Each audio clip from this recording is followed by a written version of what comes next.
और एफडीआई के बारे में बहुत सारी बातें आपने कही हैं और हमको लगता है कि एफडीआई को इनकरेज करने के लिए जो मेजर्स लिए जाएंगे उसमें सर्टेन सेक्टर्स पे ज़्यादा फोकस रहेगा। तो कौन से सेक्टर्स हैं जहां आपको एक्सपेक्टेशन है कि अब एफडीआई आएगा भारत में? ऐसा कोई एक सेक्टर नहीं है जिसको हमने छोड़ दिया इस विषय में। सभी सेक्टर्स को पिछले 10 साल में धीरे धीरे ओपन करना और जो ओपन ऑलरेडी हो चुका है उसमें एफडीआई का कंपोनेंट को इंक्रीज करना, इसके ऊपर अच्छा सा काम हुआ है और ग्रेजुअली एक एक सेक्टर को ओपन करके और एक्सपैंड भी करते आ रहे हैं। 21 के बजट के समय policy, public sector enterprises policy के द्वारा जब घोषणा हुई उस समय से आप देख रहे हैं स्पेस सेक्टर में ओपन हुआ है और उसमें एफडीआई का भी अच्छा अपॉर्चुनिटी हो गया है अभी। इसीलिए ऐसे कोई सेक्टर नहीं है जिसमें हम एफडीआई रिजेक्ट करें हैं, सबको इनवाइट कर रहे हैं सभी सेक्टर्स में। और इसमें कोई कंट्री की भी चॉइस होगी क्या? आपको पता है ये विषय क्यों हम लोग अभी चर्चा कर रहे हैं, क्योंकि इकोनॉमिक सर्वे में इस बात का लॉजिक दिया गया है कि चाइना का इन्वेस्टमेंट भारत में आना चाहिए और ट्रेड इम्बैलेंस जो है उसको दूर होना चाहिए। एकदम सही बात है इन प्रिंसिपल अगर हम देखें तो, लेकिन ये फैसले सिर्फ एक थ्योरी पे नहीं हो सकते। लेकिन इसकी चर्चा बहुत ज़्यादा है कि चूंकि हम वीज़ा दे रहे हैं वहाँ के लोगों को यहाँ आकर के काम करने के लिए, तो एफडीआई आए, इसमें क्या दिक्कत है? अभी इसके ऊपर कोई सीरियसली मेरे सामने चर्चा नहीं आया है।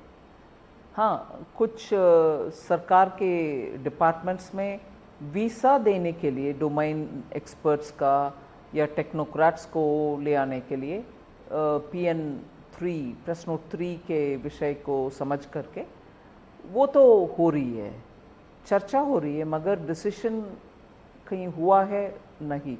मुझे तो नहीं लग रहा कि डिसीजन हुआ ये वीज़ा के विषय में। इन्वेस्टमेंट के विषय में चर्चा मेरे सामने तक नहीं आया है। जी, तो ठीक है, इकोनॉमिक सर्वे ने एक इंडिकेशन या एक बात कही है, सर्वे जरूरी नहीं है कि कंसीडर करेंगे, लेकिन जरूरी नहीं है कि तुरंत कुछ हो उसमें। नहीं, नॉर्मली इकोनॉमिक सर्वे का नेचर ही सरकार से हटकर उनके अपने राय रखने में, वो definitely they have the freedom and we do have a arms distance relationship with it. एक विषय और है जिस पर कि क्लाइमेट चैलेंज और ग्रीन एनर्जी की तरफ कितने बड़े स्ट्राइड्स हम लें और कैसे कॉम्पिटिटिव हों, क्योंकि उसमें भी चाइना का एक बड़ा भारी डोमिनेंस है। काफ़ी काम उसमें इस बजट में भी इंडिकेट किया गया है। और एक पुरानी बात जो पहले स्लो बर्नर पे थी अब फास्ट बर्नर पे आ गई है, वो है न्यूक्लियर एनर्जी के बारे में। तो उसका थोड़ा अगर आप डिटेल शेयर करना चाहें हमसे। Just in that it's happy news to know that Baba Atomic Research Center has developed this module for modular building of nuclear energy centers, and since it's all indigenously done and they are very sure that they can take it forward, we've taken it on the budget speech as well. That's also because India's commitments in renewable energy, emission control and investments for renewable energy have all been happening since probably 2015 when Paris Agreement was signed, COP21 I think, and after that onwards India has been constantly conscious of fulfilling its commitments. The last was in Scotland where Prime Minister went and spoke about Panchamrit.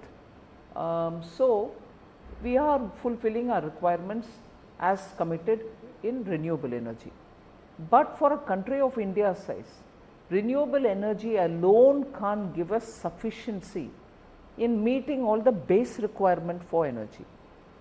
Base requirement is something which should be without doubt, without speculation, keep flowing, and in that renewable energy has a little shortcoming because it won't be available in the night, or till such a time we find storage methodologies for it and so on. So in that sense nuclear comes of great use, because also now thermal is being discouraged in a very big way.